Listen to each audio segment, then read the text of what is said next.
The sun hung low over Tampa, Florida, casting a golden glow across the suburban streets of Bayshore. It was a Saturday afternoon, and the air buzzed with the sounds of a neighborhood barbecue. Emily Thompson stood at the grill, flipping burgers with a practiced hand, her laughter mingling with the chatter of friends and neighbors. Her husband, Ryan, was across the yard, tossing a football with their 10-year-old daughter, Mia, who squealed as she caught a wobbly pass. To anyone watching, they were the picture of the all-American family, high school sweethearts who'd built a life of love, trust, and community. But beneath the surface, something was starting to shift. Emily, 32, was the heartbeat of any gathering. As an event planner, she had a knack for turning chaos into celebration. Last month, she'd organized a beach cleanup that drew half the town, earning her praise from the local paper.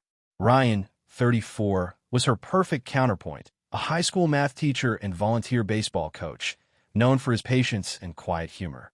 Mia, their pride and joy, was a bright spark, always scribbling in her sketchbook or racing around with the family's golden retriever, Sunny. Together, they were the Thompsons, the couple who hosted game nights, showed up for every school fundraiser, and never missed a chance to lend a hand. Today's barbecue was no exception. Neighbors milled about, balancing plates of potato salad and sipping iced tea. Emily moved through the crowd, refilling drinks and sharing quick stories about her latest event, a charity gala that raised thousands for a local food bank. Ryan, meanwhile, knelt beside Mia, helping her adjust her grip on the football. "You've got this, kiddo," he said, ruffling her hair. She grinned and took off running, the dog barking at her heels. The scene felt like a snapshot from a family movie, the kind where nothing ever goes wrong. But something was off. Ryan noticed it first, though he couldn't quite name it. Emily's laughter, usually so effortless, sounded a touch forced. Her phone, tucked in her back pocket, buzzed more than usual, and she'd glance at it with a quick, guarded look before setting it face down. When a neighbor asked about her latest work project, Emily's answer was vague, a rushed mention of client meetings before she changed the subject. Ryan brushed it off. Work had been hectic for her lately, and he trusted her completely. After all, they'd been together since they were 16, sharing everything from first kisses to late-night dreams of the future. Whatever was bothering her, she'd tell him when she was ready. That's how they worked. As the barbecue wound down, Emily slipped away to clean up in the kitchen. Ryan followed, carrying a stack of empty plates.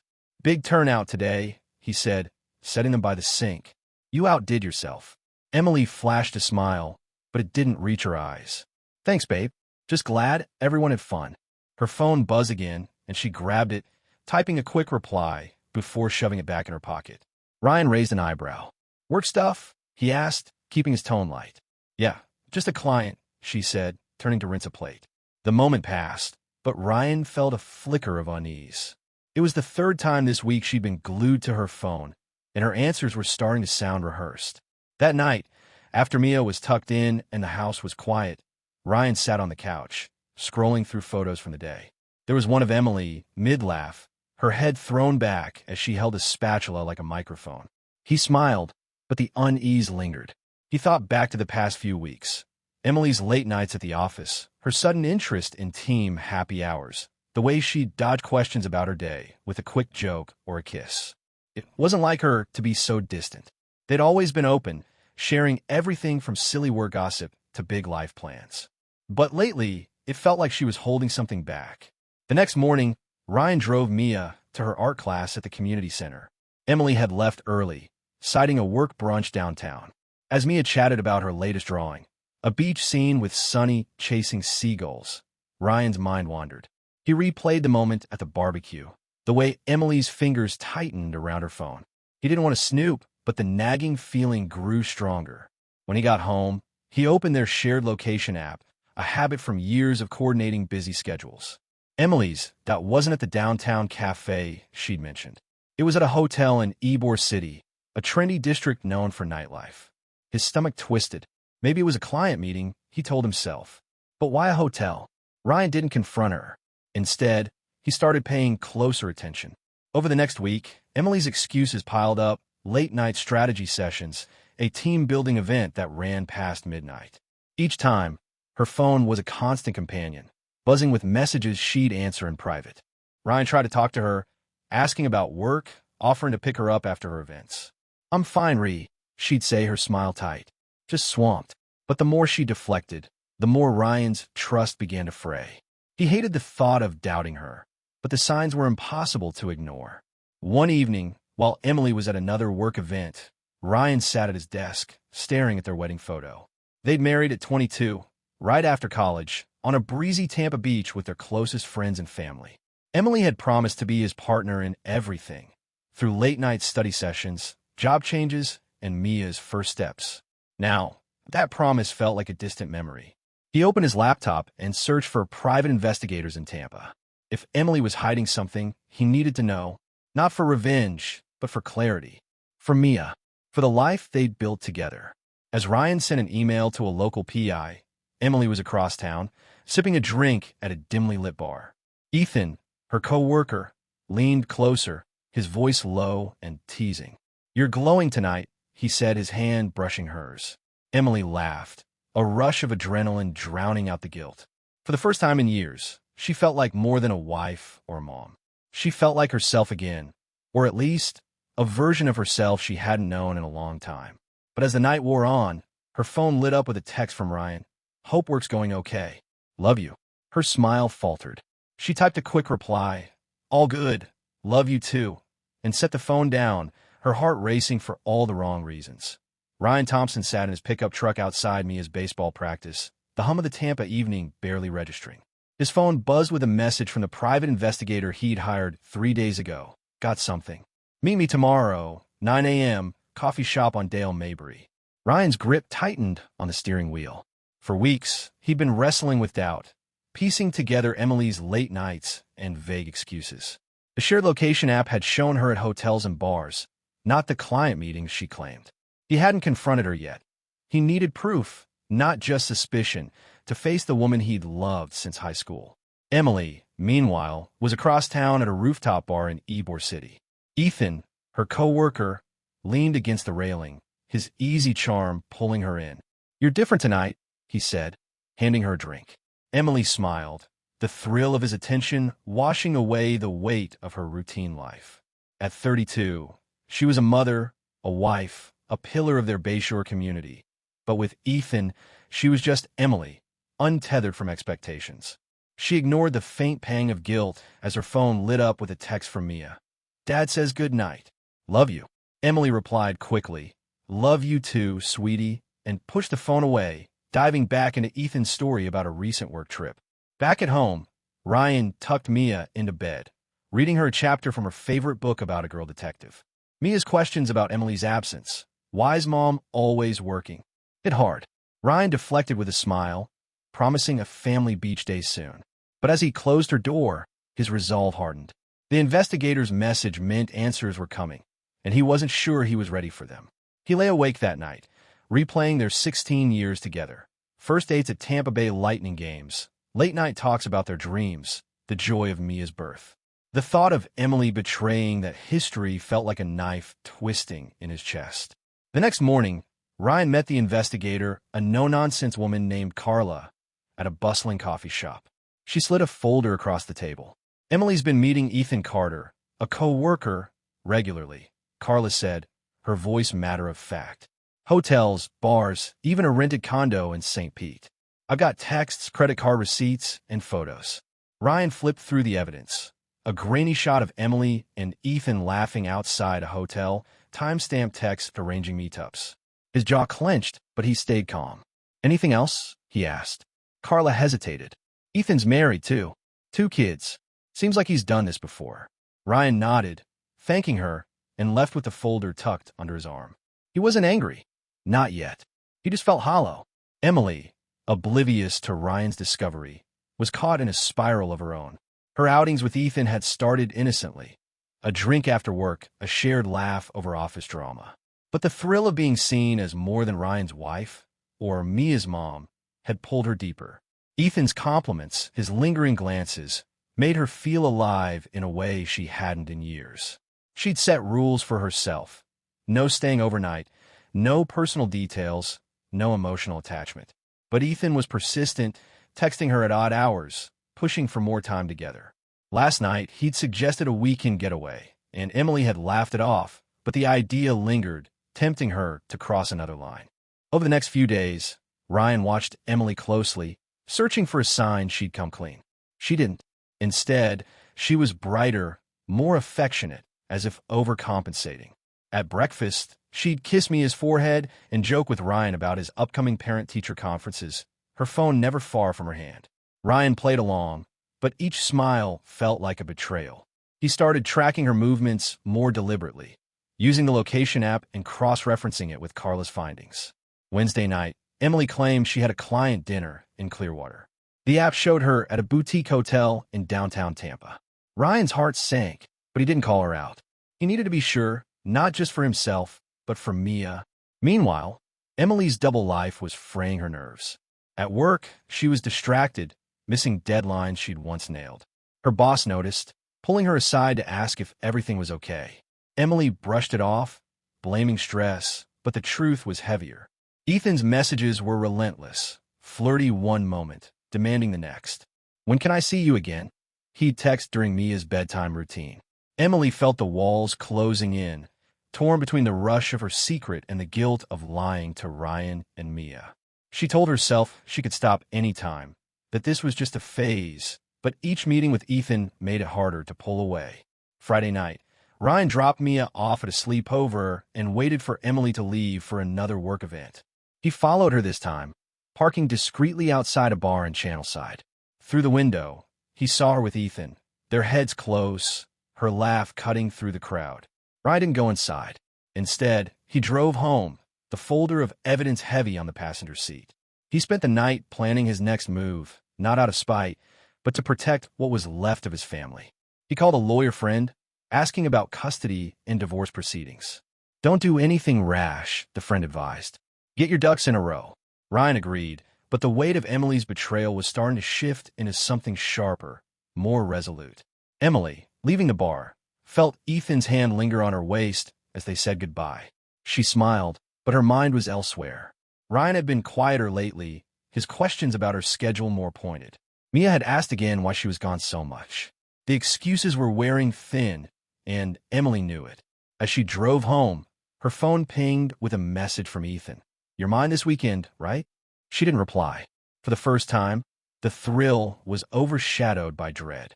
She pulled into the driveway, seeing Ryan's truck, and took a deep breath before walking inside, unaware that the truth was already waiting for her. Ryan Thompson sat in the darkened living room of their Tampa home, the folder from the private investigator open on the coffee table. Photos, text logs, and hotel receipts were spread out like pieces of a puzzle he wished he could unsee. It was past midnight, and Emily was still out, her latest client dinner stretching into the early hours. Ryan's heart pounded, not with anger, but with a heavy resolve. Tonight, he'd confront her, not to lash out, but to reclaim the truth for himself and Mia, their 10-year-old daughter. The clock ticked on, each second tightening the knot in his chest. Emily pulled into the driveway at 1:17 a.m., her mind a tangle of guilt and adrenaline. Her evening with Ethan had been reckless. Another hotel, another stolen hour that left her feeling both alive and hollow. She'd ignored 3 texts from Ryan, telling herself she'd smooth things over with a smile and a quick excuse. As she stepped inside, she froze. Ryan was on the couch, the lamp casting stark shadows over the evidence in front of him. "We need to talk," he said, his voice steady but laced with pain. Emily's stomach dropped. She set her purse down, her hands trembling, and nodded. Ryan didn't raise his voice. He slid the folder toward her. "I know about Ethan," he said. "Hotels, bars, the condo in St. Pete. I have proof." Emily opened her mouth to deny it, but the photos stopped her cold. Her and Ethan outside a bar, his arm around her waist. She sank onto the couch, her legs weak. She started, but he cut her off. "How long?" he asked. Emily's voice cracked. "A few months. It wasn't supposed to be serious. It was a mistake." Her words sounded hollow, even to her. Ryan's eyes, usually warm, were unreadable. "A mistake," he repeated. "You've been lying to me. To Mia. For months." Emily's tears came fast, but Ryan stayed calm, his questions precise. "Why? What did I do wrong?" She shook her head, sobbing. "It wasn't you. I felt trapped. Like I was losing myself and being a wife, a mom. Ethan made me feel different. Ryan's jaw tightened, but he didn't interrupt. She admitted to the rules she'd set. No overnights, no deep connections, thinking they'd keep her safe. But Ethan had pushed past those boundaries, texting her at all hours, demanding more. I tried to stop, she whispered, but I didn't know how. Ryan leaned back, processing her words. He'd spent 16 years building a life with Emily. High school dances, late-night study sessions, the joy of Mia's first steps. Now that life felt like a lie. I trusted you, he said finally. Mia trusted you, and you chose this. Emily reached for his hand, but he pulled away.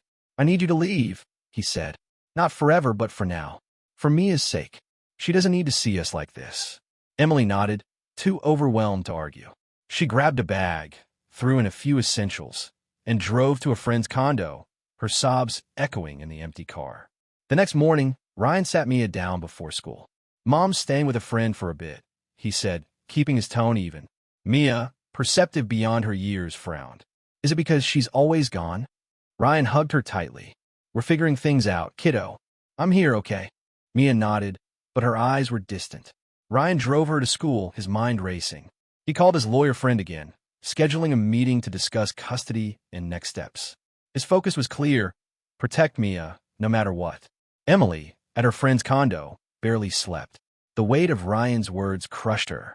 She'd justified her affair as an escape, a way to reclaim a piece of herself. But now she saw the wreckage. Ryan's trust shattered. Mia's confusion, her own reputation and their tight-knit Bayshore community at risk. She texted Ethan, demanding they stop. His reply was flippant. You'll miss me. She blocked his number, but the damage was done. Her phone buzzed with a message from a coworker. Heard her moving out? Everything okay? The gossip was already spreading. Ryan spent the day fielding Mia's questions and keeping up appearances at school. His students noticed his distraction, but he powered through, focusing on routine to ground himself. After work, he met Carla, the investigator, again. Anything new? He asked. Carla handed him a USB drive. More texts. Ethan's been sloppy. His wife might already suspect something. Ryan thanked her, his mind turning to the future. He didn't want revenge, but he needed to secure Mia's stability. Divorce papers were starting to feel inevitable. Emily, meanwhile, felt the walls of her new reality closing in. She called her sister, confessing everything in a tearful ramble. I screwed up, she said. I don't know how to fix this. Her sister urged her to get help, suggesting therapy to untangle why she'd risked everything. Emily resisted. She'd always been the strong one, the planner who fixed problems, but the idea took root. She spent the night scrolling through old family photos on her phone, each one a reminder of what she'd jeopardized. A picture of Mia at a baseball game, Ryan cheering beside her, brought fresh tears. She'd wanted freedom, but this wasn't it. By the end of the week, Ryan had moved money into a separate account and consulted his lawyer about temporary custody. He didn't want to cut Emily out of Mia's life, but he needed boundaries. Emily, in turn, booked her first therapy session, dreading the work of facing herself. As she walked into the therapist's office, her phone stayed silent. No text from Ethan, no calls from Ryan. The silence was deafening, a stark reminder that the life she'd built was unraveling, and she had no one to blame but herself. Emily Thompson sat alone in a small Tampa condo, the hum of the air conditioner the only sound breaking the silence. It had been 2 weeks since Ryan confronted her about her affair with Ethan, her co-worker, and asked her to leave their Bayshore home. The folder of evidence, photos, texts, hotel receipts, still haunted her, a reminder of the life she'd fractured. At 32, she traded the trust of her husband and their 10-year-old daughter, Mia, for fleeting moments of excitement. Now, the weight of her choices pressed down, relentless and unforgiving. Ryan, back at home, focused on keeping Mia's world steady. He drove her to school, helped with her math homework, and took her to baseball practice, where she swung her bat with a quiet determination. Mia asked about Emily less often, her questions replaced by a guarded silence. When's Mom coming back? She'd asked once, and Ryan had answered carefully. She's figuring some things out, kiddo. We'll see her soon. He hated the vagueness, but shielding Mia from the truth felt like his only option. After bedtime, he met with his lawyer, finalizing temporary custody papers and discussing asset division. His goal wasn't to punish Emily, but to protect their daughter's stability. Emily's new reality was a stark contrast. The Tampa community, once her stage for charity events and neighborhood gatherings, now buzzed with whispers. A text from a former friend. Heard about you and Ryan. What happened? Confirmed the gossip was spreading. At work, colleagues avoided her, their polite nods laced with judgment. Her boss called her in, citing missed deadlines and urging her to get it together. Emily nodded, promising to improve, but her focus was shot. Ethan, the man who'd fueled her reckless escape, had vanished after she blocked his number. A mutual coworker let slip that Ethan's wife had confronted him, and he'd sworn it was a one-time fling. Emily felt discarded, her illusion of control shattered. Desperate for clarity, Emily attended her second therapy session. The therapist, a calm woman named Dr. Patel, pushed her to dig deeper. "Why did you need Ethan?" she asked. Emily hesitated, then admitted she'd felt invisible in her roles as wife and mother. "I wanted to be someone else, just for a little while," she said, her voice breaking. Dr. Patel nodded, suggesting the need for validation stemmed from deeper insecurities, ones Emily had buried since her teens. The sessions were grueling, forcing her to face the selfishness of her choices, but they offered a flicker of hope, a path to understanding why she'd risked everything. Ryan, meanwhile, was navigating his own pain. At school, his students noticed his quieter demeanor, but he pushed through, grading papers and coaching baseball with steady focus. After practice, he'd sit with Mia, listening to her stories about art class or her latest sketch. One evening, she showed him a drawing of their family: Ryan, Mia, and Sonny the dog, with Emily conspicuously absent. "It's us now," Mia said softly. Ryan hugged her, his throat tight. He didn't want to erase Emily from Mia's life, but he couldn't ignore her growing distance. He texted Emily about visitation, keeping it practical. "Mia's free Saturday. Can you meet her at the park?" Emily agreed, but the exchange felt cold, like a transaction. The community's judgment hit Emily hardest at a school fundraiser she'd once co-organized. She showed up, hoping to see Mia, but parents whispered as she passed. One mother, a former friend, pulled her aside. "You had everything, Em. How could you?" Emily mumbled an apology and left, her face burning. Back at the condo, she scrolled through old messages from Ryan. Simple, "I love you" texts from happier days, and cried. She wrote Mia a letter, pouring out her regret without expecting forgiveness, but didn't send it. Dr. Patel had warned her to give Mia space, and Emily was trying, though every day without her daughter felt like a punishment. Ryan's lawyer advised moving forward with divorce proceedings, citing Emily's infidelity as grounds for favorable custody terms. Ryan hesitated.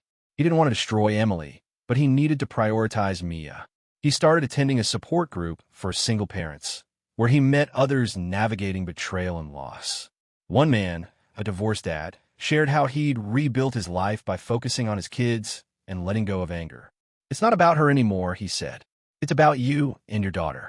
Ryan took the words to heart, slowly shifting his focus from pain to purpose.